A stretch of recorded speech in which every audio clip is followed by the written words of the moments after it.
Alistair, Atalanta, they are Europa League winners. They're doing well again this season, sitting 6th in Serie A. What kind of challenge are you expecting from their quality? Again, it's another big match for us, just like the last one. This is a team that has now, Europa League success in terms of winning a trophy last year, a European trophy. It's really impressive. So obviously, it's going to be a really difficult test for us. We know their style of play. It's often a lot of man-to-man. And again, I think that we all watched a lot of them last year, especially in the later stages of the Europa League and that final against Leverkusen. It really kind of opened up a lot of people's eyes to what's going on here. So they've built a really special group. They've won a European trophy, and now they're in the Champions League, and they're trying to make another name for themselves. So again, it's not going to be an easy task at all for us. We're ready for that. And it's a great opportunity for us to go to a difficult European ground and hopefully get a result. You've spoken about the ground. The stadium here is quite impressive in Bergamo. Having been recently redeveloped up to modern standards, what do you think the atmosphere is going to be like in here tomorrow, and how do you and the team look to react to that? Yeah, no, it's intimate for sure. I think we just talked about it was about 20,000. It's got a bit of a, kind of the roof that overhangs over most of the stands, so I think it'll keep the noise in pretty good, and I'm expecting it to be quite loud. And again, they're going to try and use that like how we use Celtic Park when we're at home to their advantage. So again, we're ready for that, but at the same time we know that if we can play our style of football, we can probably quiet the crowd, and hopefully, I'm not sure exactly on the allotment we got for Celtic fans, but I'm guessing it'll be a pretty good turnout as well. So hopefully we can give them something to cheer about. Looking back at the Dortmund game, Alistair, what key lessons do you think you and the team have taken from that fixture going into this another tough fixture in the UEFA Champions League?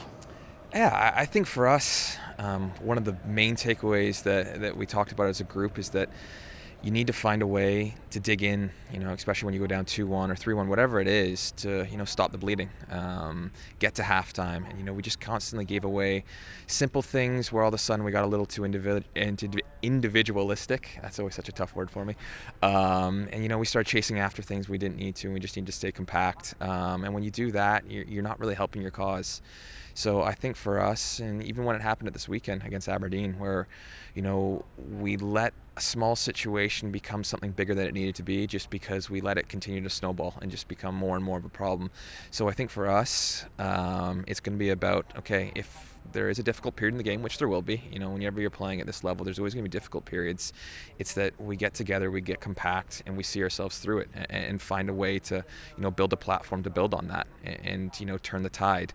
And again, me just saying it is one thing, but actually doing it is a completely different thing. And we know that it's not going to be easy, especially at this level. These teams aren't going to make it easy for you. You're going to have to defend well, and it's going to be, it's going to be really difficult. But at the same time, is that I think if we're mentally strong and we can go out there and prove that tomorrow night, that we do have a really good chance to, make this a really competitive match and hopefully, get something out of it. Since the 2-2 draw that you've just mentioned at the weekend against Aberdeen, what's the focus and the reaction been like, Alistair, in training to that result?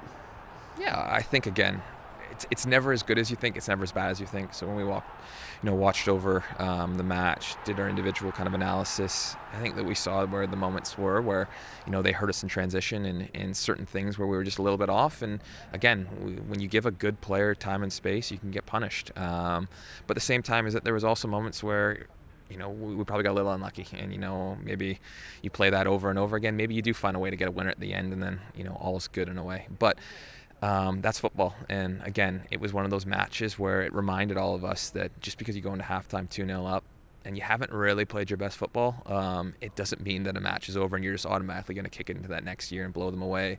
No, you need to keep doing the little things, the nitty-gritty parts of the sport constantly. Otherwise, teams with quality will find a way to punish you. So that's a big thing for us, especially now at this level, is that we need to really, get that all on track. Obviously, coming back from international break, it's sometimes, it's a little bit bits and pieces with the guys at the travel, playing different systems. So sometimes it takes to get a match to get that out of the system. But now it's all about, okay, we got it out of our system. So now it's a massive match for us here.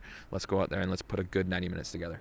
And just finally, Alistair, it's been 5 years since Celtic last won in Italy. Olivier Ntcham scored a late winner in the Europa League against Lazio. What would it mean to try and make another bit of Celtic history and get the first Celtic win in Italy in the UEFA Champions League? It was, yes. James Forrest, the other goal? Yes. Okay. Here we go, a little bit of Celtic trivia. I'm happy I knew that. I'm not sure how I knew that. But no, it would be massive. Again, we're looking at this format. It's 8 matches. We're 2 down, 3 points so far. I know all the people back home have probably run the numbers as well, and there's probably a good idea of what kind of points is required to get through this stage. This is one of those ones we know it's not going to be an easy one. Away, a top team with European experience, but at the same time is that we're not going in here thinking this is a free hit. We're going in here and going, okay, let's build something on that last match where, Dortmund really got away from us. So what are the little things that we can change, or the big things in a lot of ways, to bring us up to that level that we know we can play at, that's more similar to our first Champions League game. And again, it's not going to be easy, but at the same time, if you can go out here, you can get a result, it'll really kickstart this campaign again, get it going right back on the right track where we need it to be. And again, then you're giving yourself 5 games left to play after this one with, hopefully a lot to play for. So that's an exciting aspect for us. And again, it's a great opportunity for us tomorrow night.